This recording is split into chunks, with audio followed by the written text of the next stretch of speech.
Hey there, happy March. So since middle grade March has already started and I have not finished this series of videos where I was wanting to give you 12 book ideas for each of the prompts, we're going to do a quick video to get through prompt 4 and 5. Prompt 4 is a book that has to do with travel. So you can loosely interpret this, they've got to travel somewhere.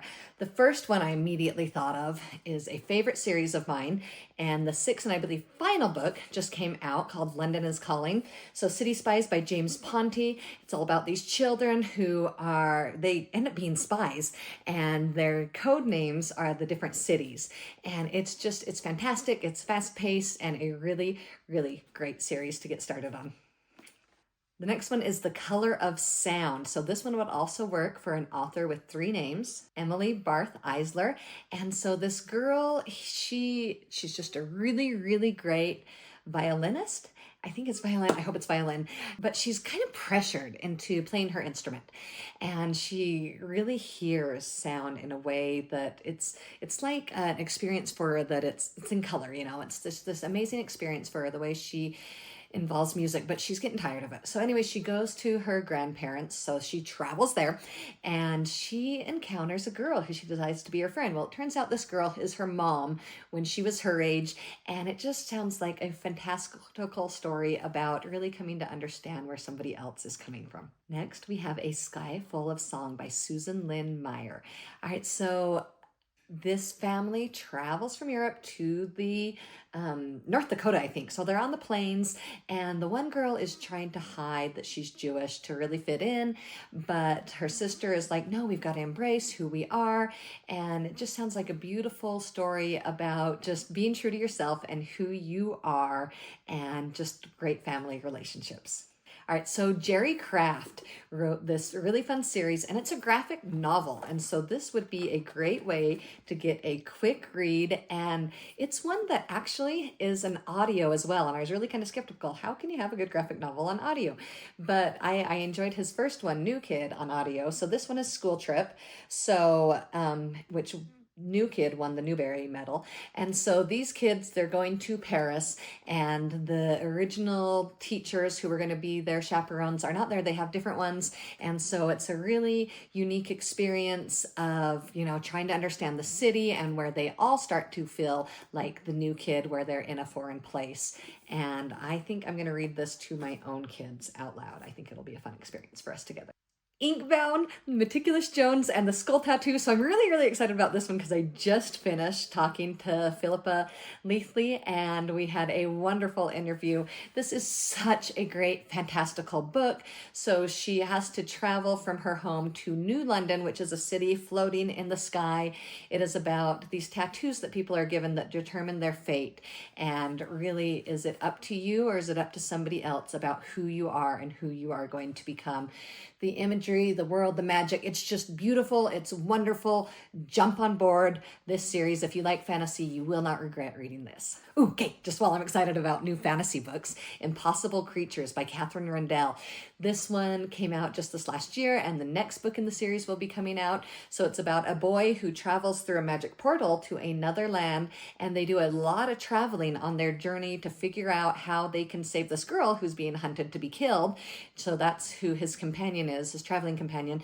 But also, it turns out that they are saving the fate of this magical world.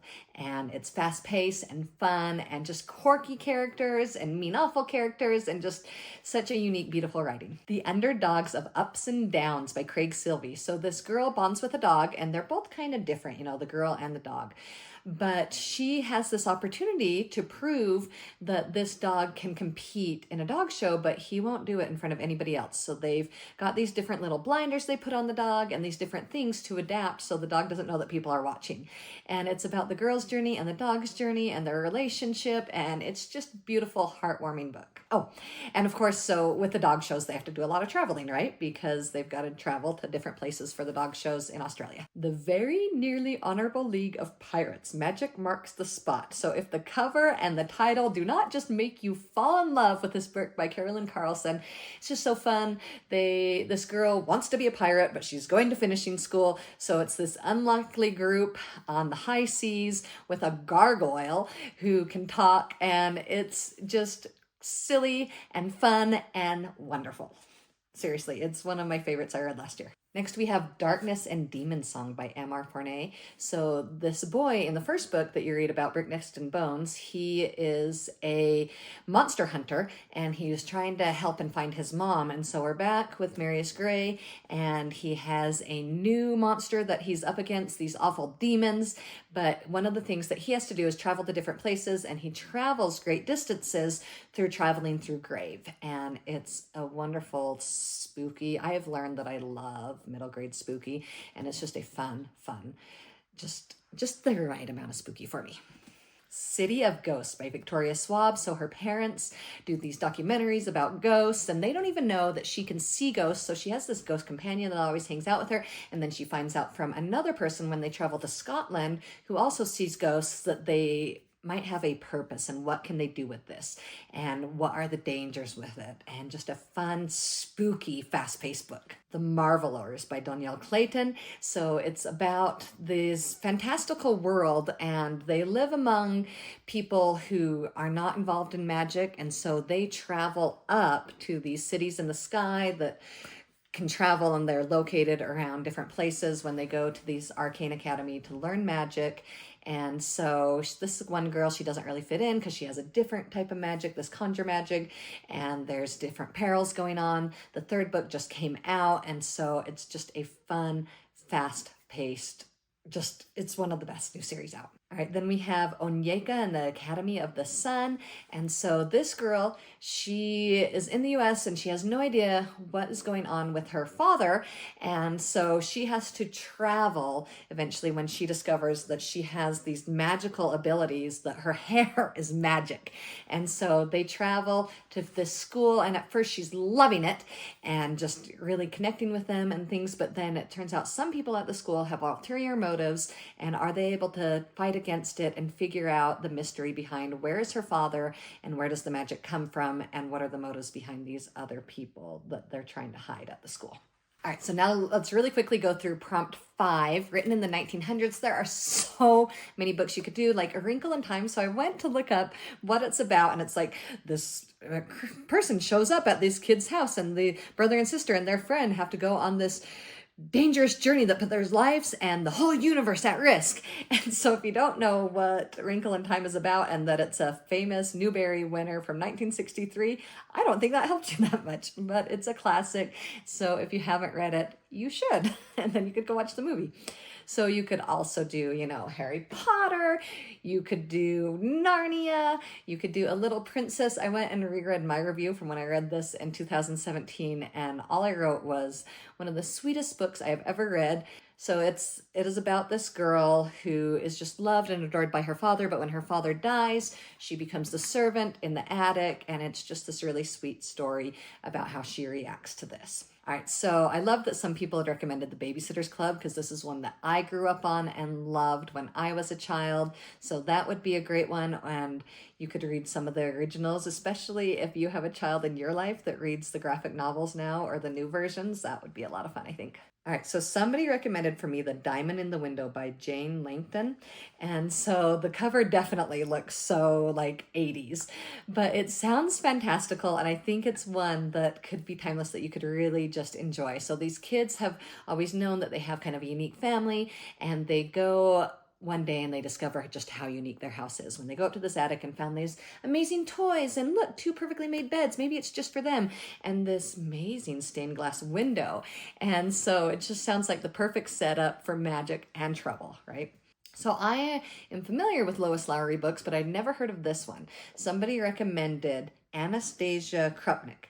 And so it talks about, just how awful and hard it is to be a 10-year-old, and my parents don't understand, and this teacher doesn't understand, and this boy doesn't notice me. And then my parents, oh my gosh, they're going to have a baby at their age. And it just sounds sweet and fun and just reminiscent of what it is like to be a youth. All right, so, just last couple of years, the movie Are You There, God, It's Me, Margaret came out on movie, and so you could go and read that one by Judy Blume. I reread it right when the movie came out, and it's fun, and I didn't know I'd read it as a kid, so it was fun to remember just these scenes rereading it, and it's just like taking it back to when I was a child, because there's such a, 1900s, you've got so many years. You can do early 1900s or you can just do in the 1990s. And that's how I picked some of mine. So I know that Gordon Corman is just so famous and has been writing for so long. So I went and found one of his books from the 1900s. It is called, let's see, The Sixth Grade Nickname Game. And so you can imagine there'd be so many problems with that, because I'm always telling kids, you can only use a nickname if the person you're calling that, if they like that. So these kids discover problems with picking the perfect nicknames for different individuals and what kind of problems it can cause. And I do just love Gordon Corman, so I really wanted to read one of his earlier books. All right, so you could do From the Mixed Up Files of Mrs. Basil E. Frankweiler by E.L. Konigsberg. And this is a wonderful classic from when I was a child that I never read as a child. I didn't read it till it was an adult. So that would be perfect. Okay, so what the book is about is this girl decides she's going to run away because people do not pay attention to her in her family, so she's going to show them.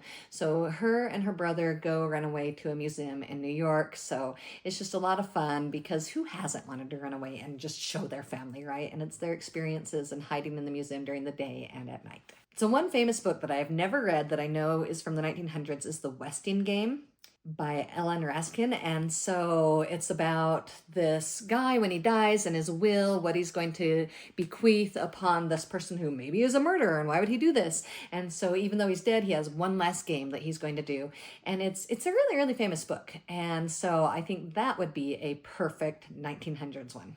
Okay, and then going with more classics, you could read a book by Roald Dahl, but it would be fun to read one that's lesser well known. One day when my son was sick, I just read this book. It's just a really quick, short one, The Giraffe, the Pelly, and Me, and it's one of just this really sweet one. It's just a fun, quick read about this kid, and he's got this window washing business, and then they see this robbery, and it's, of course, all of Roald Dahl stuff is really quirky, but this one just feels a little, a little sweeter too. And I really enjoyed reading it. And again, like I said, it's really short and quick. All right, so if you enjoyed this video, please take a second, give it a thumbs up, subscribe to the channel, because that helps me keep coming back and giving you more great book recommendations for the kids in your life. Tell me what you are reading for one of these prompts for middle grade March, and I'll talk to you later.